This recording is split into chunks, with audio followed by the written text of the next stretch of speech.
I am Vinnie Tortorich. Folks, your good intentions have been stolen, but don't worry. I'm here to help you get them back. You may be soft and succulent at the beginning of this process, but hang in there. Before long, you will be lean and mean, just like our guest today. Yeah, it's the Friday show. Yeah, we're bringing in none other than Miss Christine Trimpe. Yeah.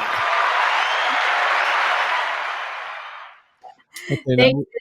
Yeah, she's here today, folks. I've wanted to have this woman on for a long time. I watched her go from very heavy, morbidly obese online, and you see people over and over again, and all of a sudden, you see when they start to shrink. There's certain people that follow me on the Twitter. I think they call it X nowadays.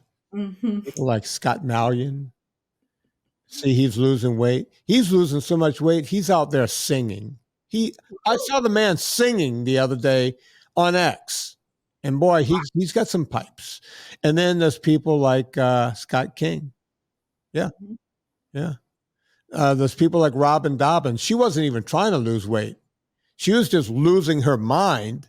Mm-hmm. She was on all sorts of drugs, and she went, I'm just going to go low carb and see if I can get rid of some of these problems. She lost some weight. She looked good before. Now you should see her. And wow, you should see her husband. That guy's lost. I want to say he's lost 100 pounds. Folks, doing things right is not that difficult. And when you look at Christine Trimpe, it's the same thing. I'm going to guess that the woman's lost north of 100 pounds, but we're going to find out from her, folks. None other than Miss Christine Trimpe. Yeah. But Christine, before you start speaking, I need to tell everyone, we're promoting a book today. You have a new book out. It's called Sugar Freed. Yes. F-R-E-E-D, Sugar Freed. Yes. It's Stop Losing the Weight Loss Battle, Start Gaining the Victory. Woo! Yeah. Look, with a title like that, you can only imagine what's in the book.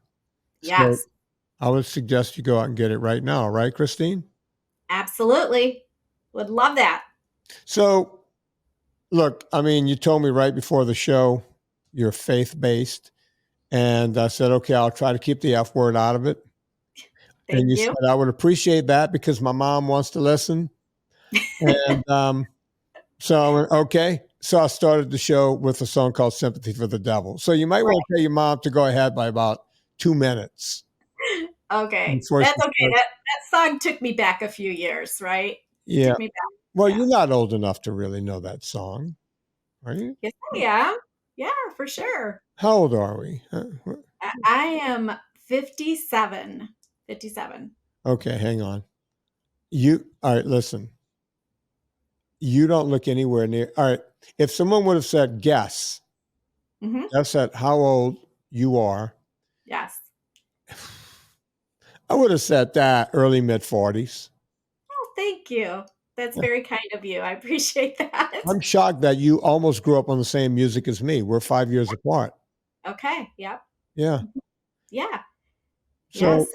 Actually, I'm going to be 58 on March 18th, 2025. All right. Yeah. So we're about 4.5 years apart. Yeah. Yes. Yeah. So Christine, tell us about your journey. And, I want all the ugly. So, okay. How were you fat as a kid? Were you an athlete? I hear every story there is. What's your story? Yeah. Unfortunately, I did have several periods of chubbiness in my childhood, especially when puberty started rolling around. I was a chubby kid. I was one of the first girls in my elementary school to develop. And so I got picked on, I got bullied, all the things, all that childhood trauma that impacted me. Fortunately, God made me a pretty resilient person, so I didn't carry the heavy baggage of that around too much. But then I did get a little bit thinner in high school. But I thought I was fat, Vinnie. I thought I was fat when I graduated from high school. And now when I look back, I realize I only weighed 119 pounds when I graduated from high school. Well, hang on. All right. So, okay. I got to break into your story already. Yeah. How tall are you when you're in high school? Oh, 5. I'm 5'1". Okay, so not very tall. Nope. So at 119, you're not fat. No, I was not very fat. But you see, back in our day, Mm-hmm. so I'm going to guess you hit high school probably 81-ish. So Yes, 80, exactly. Yeah. Mm-hmm. I'm just doing some quick math. And back in those days, and look, I've told the story, and people hate when I tell these stories, Christine. Okay. But one of the cheerleaders. Now I went to one of those southern high school where it's Friday night lights. Okay. Everything is football, football, football, and if you're on the football team, you're basically a celebrity in the South. It's Yes. crazy. And look, I went to a little tiny Catholic high school with a football tradition. Right? Mm-hmm. They just lost out of the playoffs this year. They go to state every second or third year. No one understands how they do this.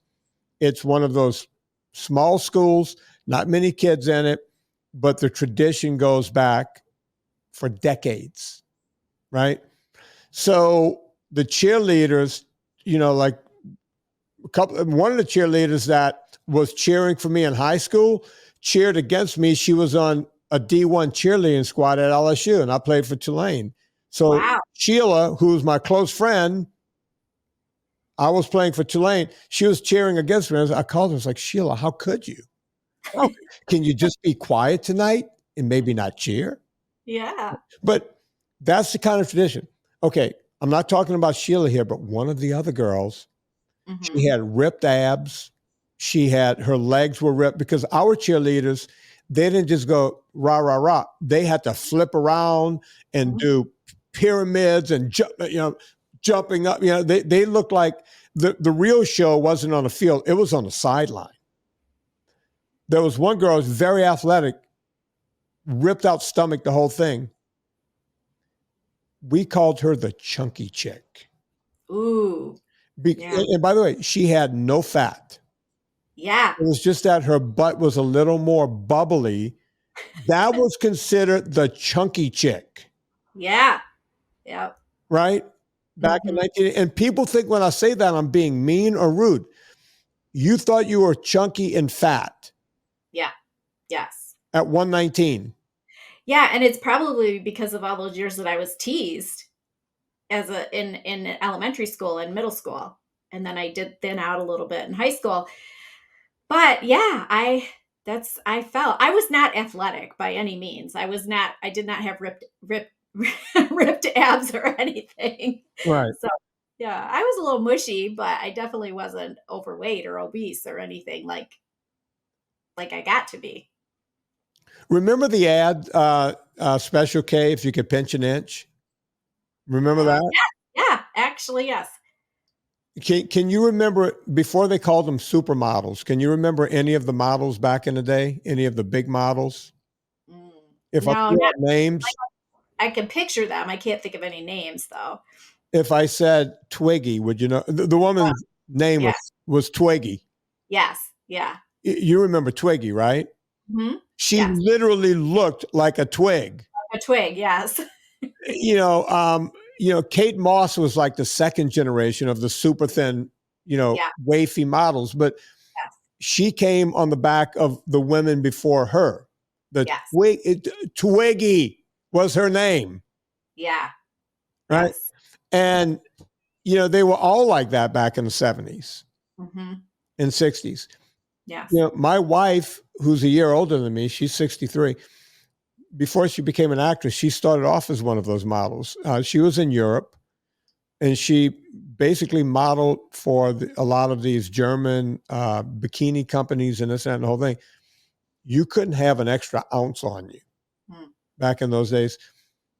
And when you ask her what the diet was for those women, right, they were all a certain height. They all had to be a perfect height, like 5'9", and they all had to weigh like 110 to 115 or some weird number.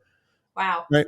And I said, what was it like? She was like, we go out to restaurants in Paris and order a salad and sit there and look at it while we were smoking a cigarette.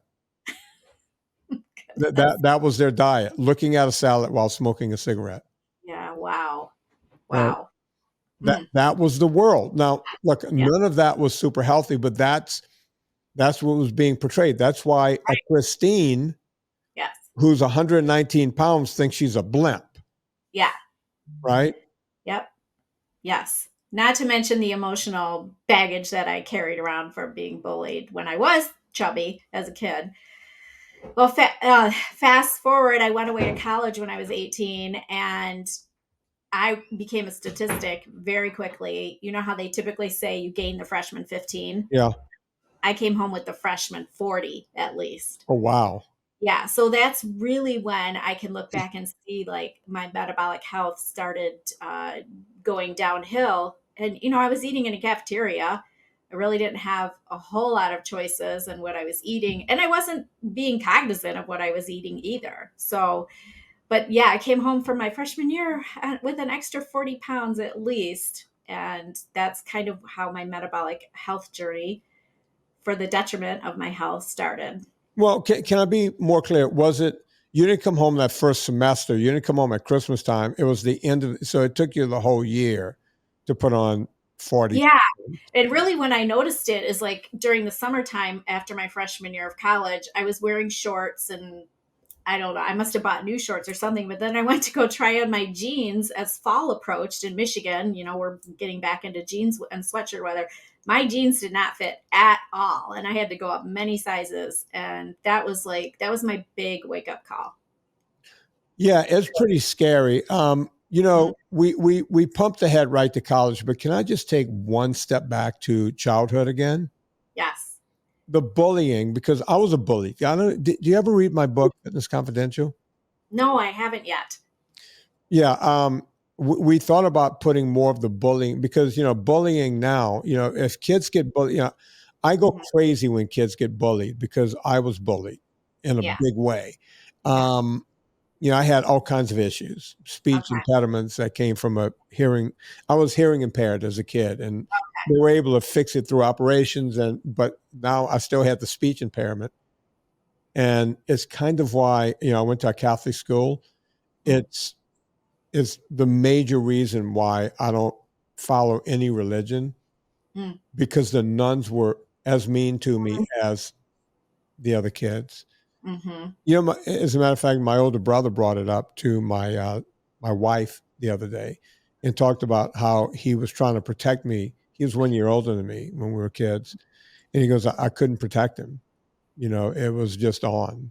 And my wife goes, "Wow, no one in your family's ever talked about it until Michael. Michael just brought it up out of the blue one day when they were talking."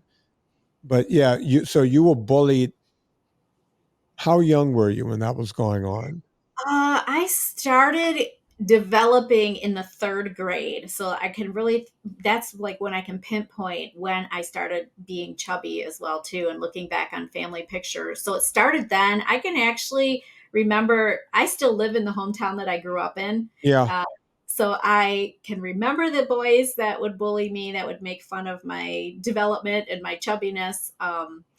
And I can also remember one time an adult saying something. We used to camp a lot as a family, and we always did it with my parents' friends. And I used to be a really tiny child. When I went to kindergarten, my mom said I was still wearing toddler size clothes because I'm not very tall, and I was always very tiny. And I can remember hearing this adult say about that time I got chubby. He said, "What happened to her? She used to be so tiny." And that never really left me. Like that stuck with me for years. And I thought there was something wrong with me at that, being in third grade when I was 8 years old. And that never really left me. I still remember that clearly from sitting around the campfire and that man saying that about me.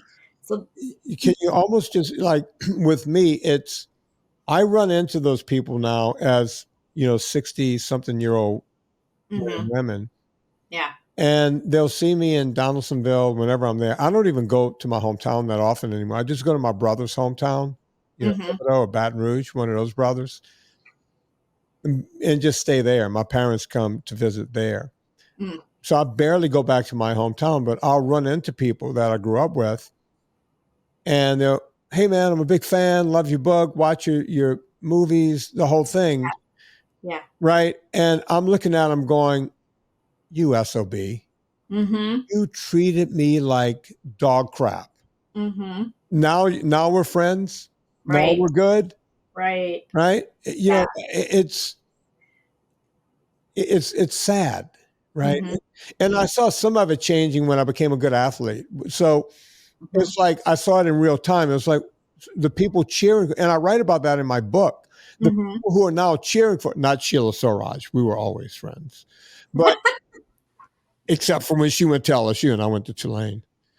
But you know, luckily there were girls like Sheila and her sister Susie, right, who were good friends. Right, they were just sweet. There were a lot of sweet girls and guys, right, that were my friends, to the point where whenever whenever I get weird even talking about it. Mm-hmm. When I got popular because I was able to tackle the other kid with the ball really well, I was still the nerd in my head. I was still the kid that got picked on. That never leaves you, right, Christine? Right. Yeah, absolutely. For sure. I would get invited to parties at the cool kids parties, and I would go, okay, I'll come, but my friends have to come, meaning my nerdy backwards friends. Yes. And they would be like, oh, really? It's like, yeah, they got to come too, or I'm not Yeah. coming. Right. Right. Because I didn't want to be friends with them anyway. Mm-hmm. Right. But yeah, at 60 years old, you're still 62. I run into him and I go, just like if you ran into your dad's friend, is he still alive? Do you know if he's still I alive? don't think so. I think he's long gone. Good. He deserves it. Yeah. Yeah. Yeah. Yeah. You understand what I'm saying, but Oh, absolutely. You know, my saving grace was that I had good girlfriends that from elementary school age that are actually still my best friends to this day. yeah. So they were like maybe my nerdy friends too, right? But so we all had each other. They would never let me down, never disappoint me. But as I got older and I was like living with morbid obesity, I always felt like I never fit in anywhere. And I talk about that a lot, not fitting in. Like I literally didn't fit in roller coaster seats. I almost didn't fit in airplane seats. I never felt like I fit into a room full of beautiful women. Like if I walked into a women's event. So that's really something that I've had to heal from, like emotionally. This weight loss journey has not been just about healing my physical body. It's been like even more importantly about healing the rest of my health, my spiritual health, my emotional health, and the physical healing has been amazing, a wonderful benefit. But yeah, the emotional part of the journey, I always tell the women that I help, it's the most difficult part of the journey. It's crazy to hear you say that you would walk into a room full of beautiful women, because Mm-hmm. I'm sitting here looking at a beautiful woman, Thank right? you. And I've seen the fat pictures of you. Mm-hmm. You were beautiful back. When you got your looks, there's no amount of fat that's going to take that beauty away, Oh, thank you. right? And to think that you would walk into a room with what you thought beauty should be Yeah. and Yeah. didn't feel like you measured up Right. when you clearly measure up, right? And I think that happens to a lot of people, where Mm-hmm. you feel less than because, oh, wait, I have extra weight on me, Mm-hmm. right? Um, I'm sure you didn't hear the show that I put out today. And it came out today, but go back and listen. It's the show didn't. It started off one way and it went into a different direction. My younger brother, who's never been on the show before, the one that's always over 300 pounds, Okay. came on, and it was no holds barred. He just started talking very frankly about eating and the addiction of eating, which we're going to get into because we're talking about your book today, Sugar Freed. Mm-hmm. Folks, Sugar Freed will be part of the Vinnie Book Club over at VinnieTortorich.com. It's going to be there. Go check it out. It's going to be, Debbie will put it at the top so you guys can find it for the holidays. It's out right now, right? No, it's not out till January 21st, 2025. Okay, guys, you can't get it until January. It'll be up for pre-sale very soon. in December. Yeah, towards the end of December. Will they let me put it on my link? Can I put a link yet? Yeah. Well, as soon I will have a page dedicated to the book, and that means I'll have an Amazon link. So I'll get you one as soon as possible. ASAP, because all right, so this show is not coming out this week, obviously. Okay. Let's see, can we hold it? I might. All right, it's not coming out this week. So I hope you get that link next week. Okay. Yeah. I think the link will be available December 21st. This is going to be close. Okay. I will see if I can hold this show an extra week, but I'm not sure I can. At this time of year, it's difficult because shows are weird. Yeah. Going into the New Year's. Yeah. Anyway, folks, the book will be available to you guys. Do you talk about any of this in the book about being bullied? And yes? Yeah. Yes, absolutely. Absolutely. Yep. It's all part of the journey. My book is not just a weight loss book. It's a healing journey. It's a healing book, like restoring my body, renewing my mind, which was where all the emotional work sits, and then redeeming my spiritual walk, because like my faith has been so important to me in this healing journey, and I think it's really was the foundation that got me going to where I needed to go.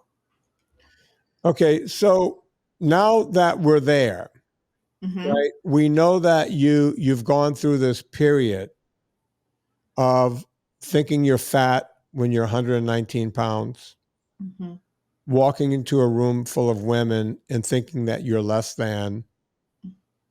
I'm going to guess along the way, sometime after you came home with the freshman 40, which is a whole new number we've never heard before. But I think if a lot of women were honest, we would hear more women telling that same story. Yes. Right? When does no woman just starts with the first diet. How many, talk to me about all the crazy stuff that you could have possibly have gone through in your journey, because people need to hear that you're not special and different by losing the weight you've lost, right?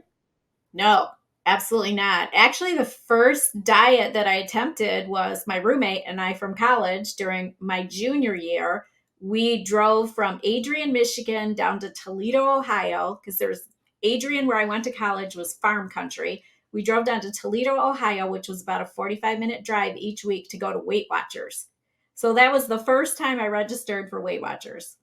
So, and then Vinnie, I spent 30 years yo-yo dieting, in and out of Weight Watchers, a medical weight loss center, South Beach diet. And I'll tell you about the craziest thing I did.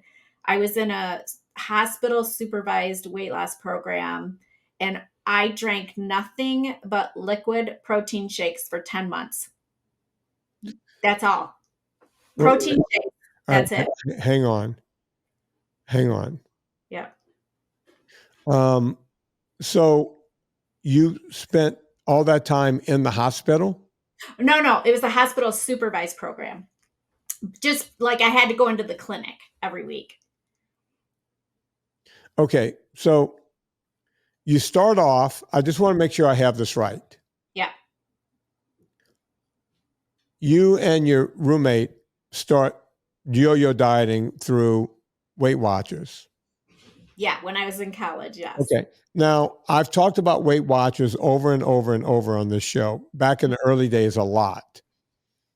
And the reason I would talk about it is one of the biggest diets out there. It's a white knuckle program. I call those white knuckling programs because they're getting you to lose weight by starving you and giving you points based on, you don't have to eat anything all day, and you can save all of your points and have brownies at night or ice cream or whatever. So they're not teaching you how to eat correctly. Right. And we know that Weight Watchers doesn't work. The company will tell you that the plus and minus on people making it through Weight Watchers is 2%. Whew. Well, 2% of anything can be zero, right? Yeah. So very few people make it on Weight Watchers, but they don't care. If you don't make it, that's fine. You come back, try again, because it wasn't their fault you didn't have the tenacity to make it. Yeah. It's your fault, but hey, we will be here with open arms. Christine, you want to come back in and try again? Yeah. And you will start all over again, right? Yeah. And I can't tell you how many times over those 30 years I re enrolled in Weight Watchers. And the one thing that when I look back on Weight Watchers, the thing that messed me up the most was the everything in moderation mentality. Even if I was eating Weight Watchers desserts, it was still triggering behaviors in me. It was triggering cravings for me to want more.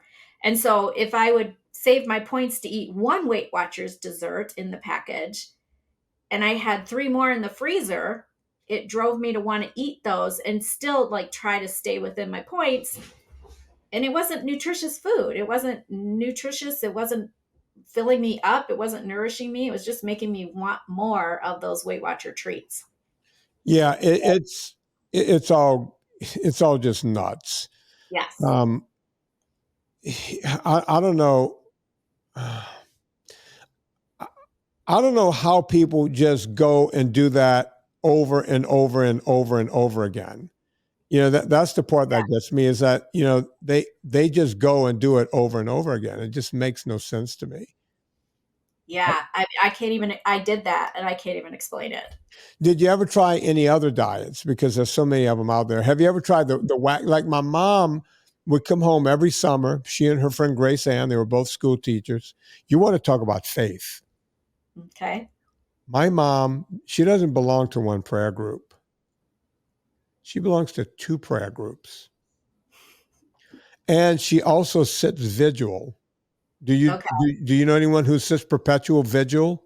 No. Okay. My mom does. Wow. My mom, what they do is there's a statue in the basement of the church, Okay. and they just sit and pray with the statue, and you can't leave until the next person shows up. Oh, wow. And it's perpetual. They just, and my mom is in two prayer groups because apparently one is when you have a son like me, you need one whole prayer group just for me. Yeah. Yeah. And by the way, when I went through cancer again, just Yes. recently, Yeah. my mom told me, she called me and she goes, honey,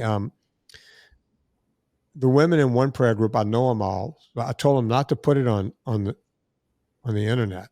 Okay. So we're praying for you in that group. And I said, Mom, I really appreciate it. Mm-hmm. She goes, but we're not praying for you in the second group because I don't know all of those women that well. Oh. And I said, Ma, I think they're a bunch of Christians. Mm-hmm. I think if you told them to keep my name off of Facebook, I think Facebook Yeah. and Facebook. Oh, wait, I should start Facebook. Hang on. Chris, I need Facebook.com.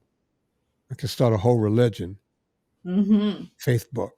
I think that's already out there, Vinny. Oh, it is? It might be. It sounds familiar to me. If not, I'm buying If Facebook you're not, tonight. you might have to pay a big premium for that URL, but you can check I'm it getting out. Facebook. And you know what? If I can start Facebook, Mm-hmm. I'm gonna get myself one of those Southern preacher kind of twangs like they have in Texas, Mm-hmm. and just start saying things into a mic. Mm-hmm. You know, Yeah. Yeah. I could probably do that, right? Yeah. Right. Say things like, "If you think God is coming, well, that dog just don't hunt." I can You're do that, right? like a cowboy preacher. Yeah. Yeah, I wear boots and everything. Yeah. Yeah, I could do that. Yeah, Yes. Awesome. Facebook. All right, Chris. We got to find that. All right, Facebook.com. So, Christine, Yes. you go through every crazy. My mom would go through these crazy diets with Grace Ann every summer. I mean, Mm-hmm. sometimes cabbage soup type diet. Yeah. Have you tried those? Oh, yes. Yes. Have you done the ones where you take things like Epsom salt and you take in like olive oil and all this kind of stuff, and they say you crap stuff out of your liver that's been stuck in your liver for years, and that's the problem? Yeah. I never really did any like detox Yeah, diets. don't do those. They're actually dangerous to the point where you can die. Wow. People Okay. will try this stuff. Yeah. That's why I will. I didn't give exactly the diet there, but yeah. Mm-hmm. Yeah. Um, there was one called the sludge diet, I remember. Uh, I Yeah. didn't do that. Oh, yeah. Sludge, where they would tell you to eat copious amounts of ice cream and peanut butter, and the sludge that it would create would somehow make you crap out fat. Oh my goodness. Yeah. I wish I Wow. was making that up. Yeah, I don't know. There's all kinds of crazy things out there for sure. Yeah. But you've tried a bunch of them, not the sludge diet. Yeah, nope. I tried medical weight loss centers, had the South Beach diet book. Didn't even real like even when I was reading that, it didn't come across as like a low carb way of eating. And then again, that hospital supervised program at my local hospital's weight loss clinic was the craziest thing I did. It was expensive. I did lose some weight. I did lose a little bit of weight. I lost about 65 pounds on that program. And then as soon as they reintroduced me and put me back on food for maintenance, they started reintroducing things like whole wheat pasta and whole wheat bread and potatoes and sweet potatoes. And my weight started creeping up and it just crushed me. Because here I just spent 10 months not cheating once. And all I did was drink protein shakes. Oof. Yeah. So, Christine, what diet made you lose? Well, I don't want you to perpetuate a diet. Mm. I'll ask a different way. What was the most amount of weight you lost on any diet? Okay, so the hospital before my new lifestyle right now, but that hospital program was the one that I lost the most amount of weight on was 65 pounds. But then I regained it all back plus some. So, what was your heaviest, if you don't mind me asking? Yeah, my heaviest was I on the day my daughter graduated from high school. I remember this day, so I know about the date, June 2015. Stepped on the scale and I weighed 230 pounds. Okay, and for a woman that's 5'1", that's equivalent to a woman that's 5'8", weighing probably 310.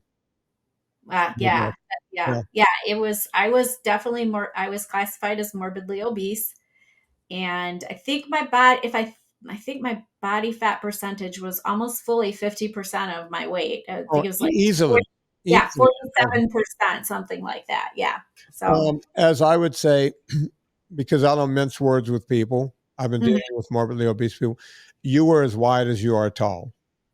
Yeah, probably. Yeah. Yes. Yeah. I would always let people know, look, this is where we are. This is Hmm. what we have to work on. Yeah. Yeah. Right. Yeah. So what what was the impetus? What did you find? What did you come across? What happened?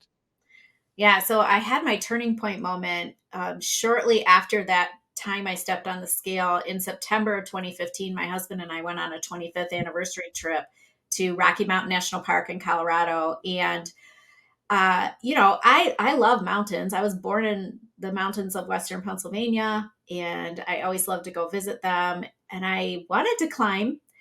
My husband marked out a couple trails for us to head up to, and I remember going to the trail marker that he wanted to go up to Nymph Lake, and I saw the trail marker and it was a half a mile, and I thought I could do a half a mile, but as I tried to climb up that trail to Nymph Lake, I could not go another step.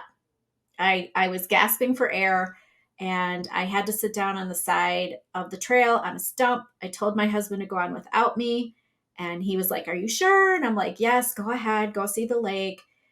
And I sat there, Vinny, and again, those bullies from my childhood started playing in my mind, like, "Oh, look at that obese woman. Maybe if she ate less and moved more, she wouldn't have to sit on the side of the trail." And I write about this in my book too, but in that moment, I remember just thinking, like, I have this tiny mustard seed of faith still. Like, I had been living as a casual Christian for 30 years as well, too, very much taking my faith for granted. But I had a mustard seed of faith, and I just remember praying, like, God, I just want to feel better. I just want to feel better. I want to be able to climb up a fairly moderate trail and not have to be totally exasperated and exhausted. And in that moment, something changed, like something snapped in my resolve. Like a resolve like just came over me, and I made the determination that I was no longer going to live like this. I got to the point where I was sick and tired of being sick and tired. And that was the catalyst for me going home from that trip. My husband also told me that I snored an extra lot in that mountain altitude. Yeah. So there must be something about the altitude that really amplified my snoring. But so I got back to Michigan, and the first thing I did is I called a sleep study doctor. I got a sleep test that I'd been putting off for at least 10 years. And I didn't want to have a CPAP machine, but I did get the diagnosis of obstructive sleep apnea. I came home with that CPAP machine, and in hindsight, that was my first medical intervention that put me on the path to healing, because I started sleeping better, and I had been sleeping terribly. But more importantly, I knew that I knew it was my responsibility to do something about my health. I was only 48 at that time. I didn't want to, I started having these thoughts like, my daughter's going off to nursing school. I want to be a grandma someday. Am I going to live to see my grandparents or my grandchildren? So, like, all these thoughts are going on in my mind, and I just knew I had to do something to take ownership of my health. It was my responsibility. So that was the catalyst right there. So it's one thing to be on the side of a trail, sitting on a rock, having that moment.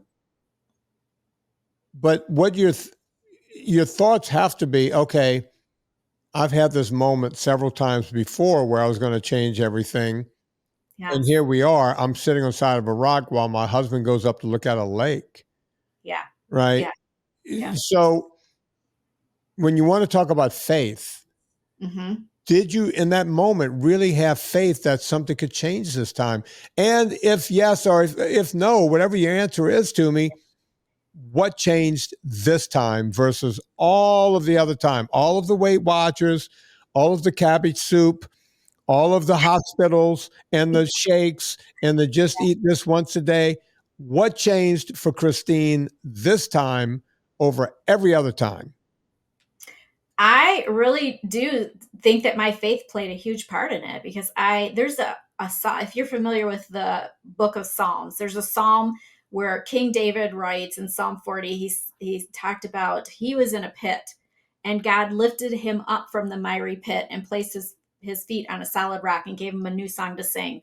And I really feel like that is my turning point moment, where God did take the little tiny mustard seed of faith that I had and really grew it. And I had a hope, because I think something switched in my brain, because I did not want to do that sleep study. I did not want to do that. I did not want to do that. I did not want to do that for 10 years. But the first thing I did on that Monday morning when I was home, I made that telephone call and I said, "Can I get the soonest appointment?" Because I didn't want to back out. And I don't know, I just felt really something, there was some bit of hope in my heart from that moment. I don't know if it was because I was on the side of a mountain. I love mountains. Mountain majesties speak to me, but I really had a determination that I wanted to climb mountains in my future. You ever hear of a little storm called Katrina? Yes. So as the story goes, this guy sees the water rising and he's on the roof of his house. And a boat comes by and he says, "Get in the boat, I'll bring you to safety." And the guy goes, "No, I'm good. I'm good. I have faith in God. Go help somebody else on another roof." Water keeps coming up. Now the guy is on the tip top of his roof. Another boat comes by. Guy goes, "Sir, hop into the boat." He goes, "No, no, God's going to take care of me. Go and help someone else." Now the guy is teetering on the top of his chimney and a helicopter comes along with a bullhorn. He goes, "Sir, grab the rope and we'll bring you to safety." And the guy goes, "No, no, no. Take your helicopter and go help other people. God's going to come and save me." Well, the guy dies. He drowns. And he's at the pearly gates. And he's a little upset with God. And he says to St. Peter at the gates, because St. Peter, as you know, is always at the gate. I don't know why it's Peter. Someone else should take his place for a while.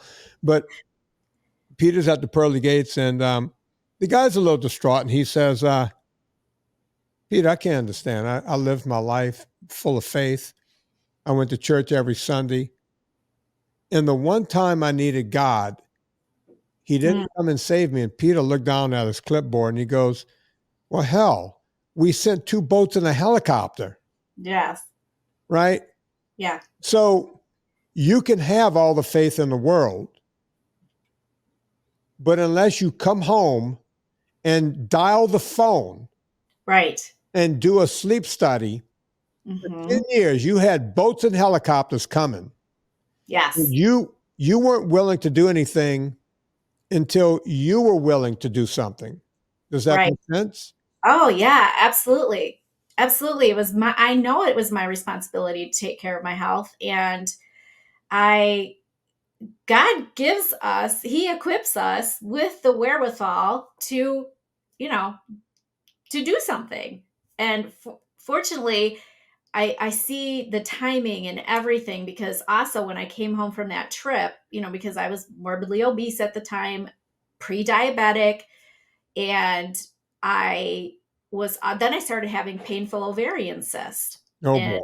Yeah. And it's all related to my metabolic health, which I didn't know at the time. And because I had those painful cysts, I was ordered by my doctor to have a abdominal ultrasound. And then that's when they discovered my fatty liver disease. So like all these things were piling up, but I had already had that sleep study and I was already on the way to stepping out into this healing journey. So I just see like I always see God's hand in his timing over everything. Like all of that stuff compiled, and that like even made me more resilient and more determined. Like I'm going to reverse this fatty liver disease. That's the thing that really scared me straight. Okay, we're going to take a quick break here, and I want to continue down this road to figure out how you lost over 100 pounds, folks. We're going to find out exactly how Christine did that. But before we do that, I got to tell you guys about Villa Capelli olive oil. These people have been with me forever. Paul Capelli saw that we were talking about his olive oil all the time. He called us up and said, hey, please talk about it on every show. We will pay you. So yes, I get paid to talk about this. That's a fact. But guess what? There are a lot of people who want to advertise on this show. They don't get to advertise because they're selling junk. Villa Capelli ain't junk. Folks, in this country, you can sell olive oil cut up to 40%, and you can still call it 100% pure olive oil. All that crap by Bertolli and all these companies, it's all junk. You want the real stuff, get Villa Capelli. Now, there's a couple of ways to save. If you put in promo code Vinnie, VINNIE, no wimpy Y, you'll get 10% off. But wait, there's more. If you spend more than $125 after the Vinnie discount, so you have to spend about $140 minus 10%, that's $126. Ba-boom, you get free shipping. So free shipping, 10% discount. You can't go wrong. Villa Capelli, let them know we sent you. Promo code Vinnie, VINNIE, no wimpy Y. We're talking to the woman who wrote the book Sugar Freed. It'll be out soon. We'll let you guys know where to go to get it. It's going to be on Amazon. You're going to want to get this book. I'm loving what we're talking about here because we never really get into the faith-based part of people. And look, that could be mostly because of me, because I lost faith a long time ago.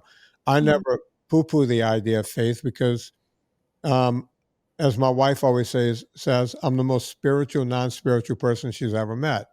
I believe in helping men, all men of mankind, men, women, everything. I said men. I don't know why I said men. But I believe that we're all in this together. And if I can help one person that, every day, just do one thing to help one other person, I'm doing my job. And if we all did that, we would all be in a better place. By Christine doing what she's doing and putting a book out there, she can help many people all the time. Christine, you make this decree on the side of a mountain. Your husband comes down from looking at the lake. He's all energized. He's feeling pretty good about that lake. Obviously, did you drive or fly out there? How did you get out there? Oh, we flew out there. Yes. Okay. Do you talk to your husband about this transformation, this moment you had? or do you just kind of keep it to yourself? How does it work? Because Yeah. you're probably tired of here 25 years of he's probably sick and tired, right? Yeah, yeah. Actually, what's really interesting, Vinny, is even when I talk to women about women who are just like me, who have been in these circumstances, like we don't even tell our husband the depths of our despair about our health issues. So no, I definitely kept that to myself. Although I did tell him that I was going to schedule a sleep study because I knew that like my snoring from obstructive sleep apnea was disturbing both of our sleep. Yeah. Neither one of us were getting good sleep. So that was to his benefit too. I was wanting to do that for him as well. So, but yeah, I really didn't talk about like what I experienced on the side of that mountain and how it was going to move me forward in my faith journey too. So, Okay. So that's fair enough. So you come home, you do the sleep study, they figure out you have sleep apnea. You kind of knew that. You figure out you have fatty liver disease. You find out all of this wonderful stuff. What did you do to lose weight? How did you correct all of that? yeah, well, I was very curious about the fatty liver disease because my gynecologist kind of poo pooed it because she was more concerned about the cysts that were on my ovaries. But like I said, that like was kind of my wake up call. Like, this is scary. And so I did my own research on Dr. Google and I did not bookmark it. I wish I would have, but I learned something in my research about fatty liver disease about that sugar is a major hormone disruptor and my insulin hormone must be out of whack. My liver was storing fat because of my metabolic dysfunction, all of these things. And so it really just sat on me like, oh my goodness, I have to quit sugar. If I want to reverse this fatty liver disease, which I learned through my research that was reversible, I need to quit sugar. So that's what I finally made a determination to do. Like my first step was eliminating sugar from my way of eating, and it was a very small first step, but that was something that I did for about 4 to 6 weeks. I eliminated Christine, all. Yeah. for some reason we can't hear Christine. Oh, Um, what you're happened? you're muffled. What just happened to Christine? Christine, speak. I'm here. I'm here. Yeah, you're not coming through at all, That's weird. and I I'm can not hear sure you. why. Did something get moved? Oh, no. Can you see my Hmm. comments? Folks, hang with me for a second here. I'm gonna see if I can fix this. Some setting just went off. Oh, this is all right. Christine, hang on. I'm gonna move everything back to where it was. Okay. Sure. You're Okay. back, and I'm actually hearing music in the background. Everything just went wacky here. Yeah, you got really muffled. Yeah, like you just went away completely, and Okay. you're back now, and everything is good. Okay. Okay, good. I Everything, wonder where we, I don't know what happened, to be honest with you. yeah, that's weird. Yeah. So we're not going to even try to sit here and figure it out. Okay. Okay. Um, anyway, let's go back to where you were. Okay. So I was very like intent on learning why my liver was full of fat. I used Dr. Google to do some research. I learned that sugar is a major hormone disruptor. I discovered that my hormones must be really out of whack. I knew I had metabolic dysfunction.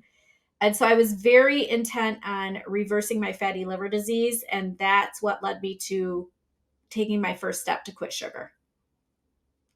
Was it only sugar at first? Was it just? Yeah. So you read that it was sugar. So you have one clue, right? Yeah. One clue, So right? what did you stop? Like, take us back to that day. Did you go, Okay. well, that's soft drinks? What were you thinking?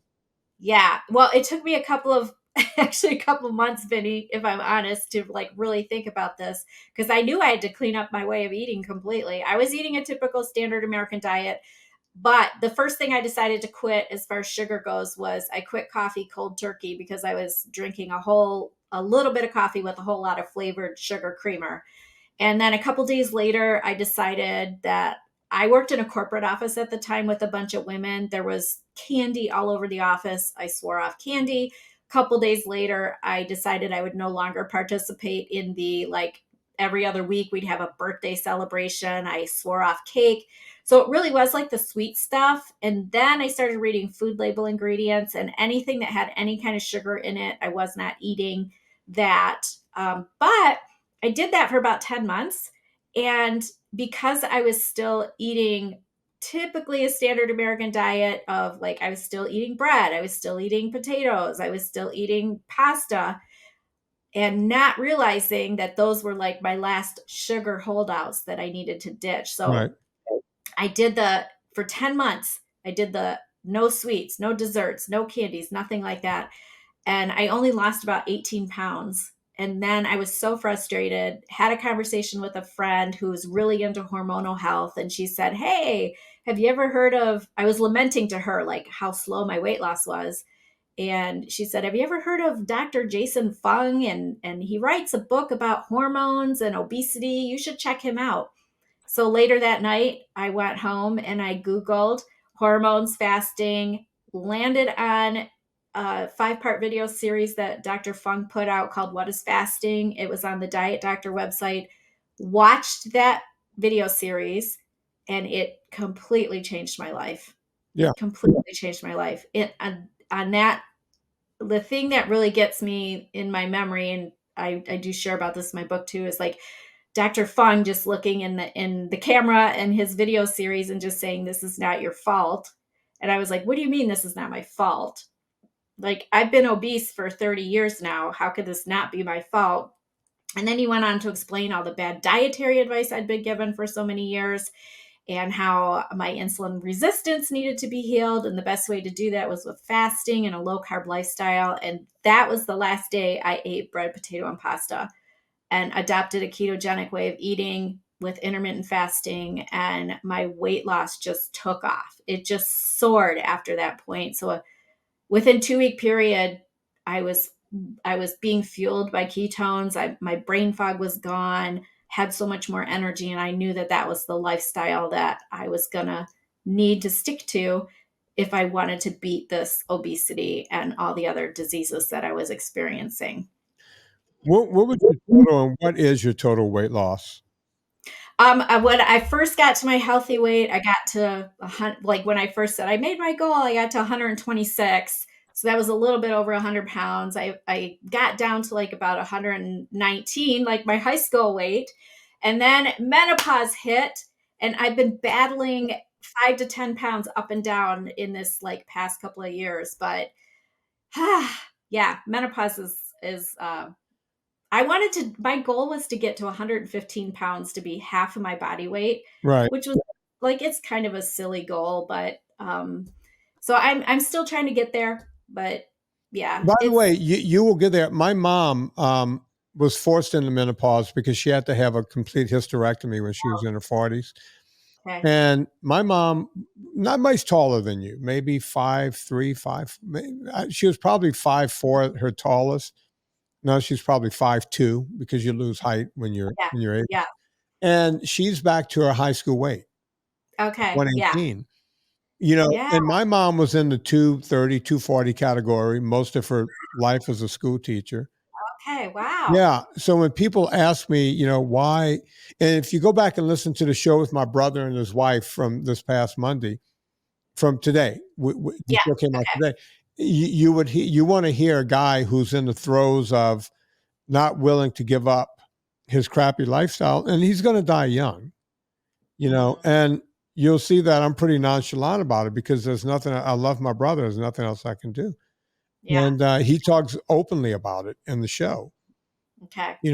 and you'll hear a lot of the denial that people go through and this sort of thing.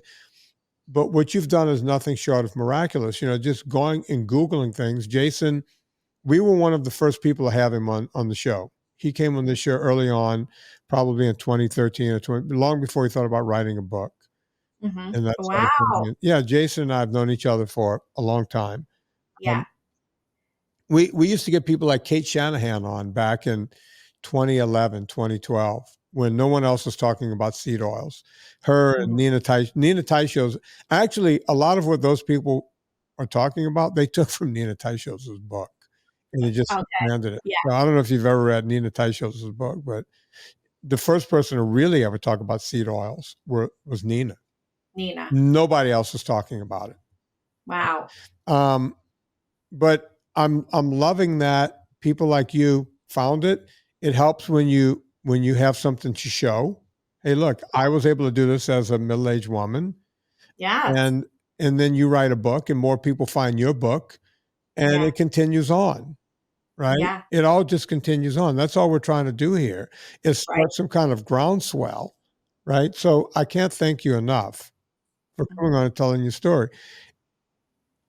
Did you find that when in the office, right? You're in the office, you're doing this stuff, you're not eating the cakes anymore that's coming to the birthday parties, the candy around the office, what have you. Do you find that the other women are now treating you differently, asking you about it? You know, what's going, because women, look, if one woman steps out of line just a little bit, the other ones can get pretty brutal pretty fast. Yes. Women are rough. Yeah. Yes. Yeah, that's typically true. Fortunately, I was very blessed to work in an office of women that I worked there a little over 20 years before I left to write and speak and coach full time. We were pretty close, and yeah, some of them were very curious, asked me questions. And by the time I left there, Vinny, when I finally stepped out the door and said, I'm going to go do this writing and speaking thing, they were no longer bringing in all that junk into the office. And my boss, my CEO who owned the company, she's Polish. And so I don't know if have you ever heard of the puchki donuts that they eat on Fat Tuesday? Have you ever heard of those? No. Okay. Well, it's like a Detroit. I think it's a Midwest tradition. She would bring in these fresh homemade puchkis, which were donuts, deep fried donuts with things in the filling. And she used to bring those in every year as a treat for everybody on Good Friday, or no, Fat Tuesday. Fat Tuesday. Yeah, Fat Tuesday. And by the time I left there, she was no longer doing that. So I feel like I had a little tiny bit of influence over the culture there. So that was good. Good. Well, the problem is down in Louisiana, as soon as New Year's comes, they're going to start bringing king cake out. They start in early January, and every day someone brings a king cake to work, and they keep that going all the way through Fat Tuesday. Wow. Yeah. Wow. Yeah. The party it never stops down there. It's just crazy what happens. Yeah. Folks, the book is called Sugar Free. Stop losing the weight loss battle. Start gaining the victory. You can go check that out. We're going to have it in the Vinnie Tortorich book club on Amazon as soon as possible. If there's a link before this show comes out, we'll make sure that you guys get the link. Christine, stay with me even after the music plays at the end of the show, because we have to wait for it to do all the stuff. So don't go anywhere. And I'd like to say goodbye to you off the air. Anyway, folks, you know what to do. We all go shopping on Amazon. Before you go to Amazon, please go to VinnieTortorich.com. Click through the banner. We have a super fan page. Go check out VinnieTortorich.com for all of your needs. Rate and review this podcast. We're going to open up the VIP group again soon, because we just shut it down, and people are like, oh, come on, the holidays, New Year's, we want to start, So if you want to be in a VIP group, we're going to open it up again soon. I got to talk to Chris about doing that. In the meantime, you need to go get this book, Sugar Freed, Freed. Go get it, by Christine Trimpe. I'm going to spell Trimpe for you, Trimpe. So for people that don't, if you want to remember, call it Trimpe, even though that's not her name. Trimpe, Trimpe. Go check the book out. I have some outgoing music for you that's a little different than Sympathy for the Devil.